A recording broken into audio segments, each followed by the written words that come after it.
కరీంనగర్లో బీఆర్ఎస్ రేపు చేపట్టాల్సిన బీసీ గర్జన సభ వాయిదా పడింది. ఈ నెల 14కు సభను వాయిదా వేస్తున్నట్లు బీఆర్ఎస్ ప్రకటించింది. స్థానిక సంస్థలతో పాటు విద్య, ఉద్యోగ రంగాల్లో బీసీలకు 42% రిజర్వేషన్లు అమలు చేయాలనే డిమాండ్తో శుక్రవారం కరీంనగర్లో బీసీ గర్జనకు ప్లాన్ చేసింది.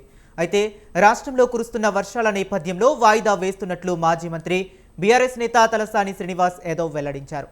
భారీ వర్షాల నేపథ్యంలో సభను వాయిదా వేయాల్సి వచ్చిందని పేర్కొన్నారు. ఈ నెల 14నే మిగతా సభల తేదీలను కూడా ప్రకటిస్తామని తలసాని తెలిపారు. ఈ నెల 14వ తేదీన కరీంనగర్లో బీసీ గర్జన కార్యక్రమం ఏర్పాటు చేసుకోవడం జరిగింది.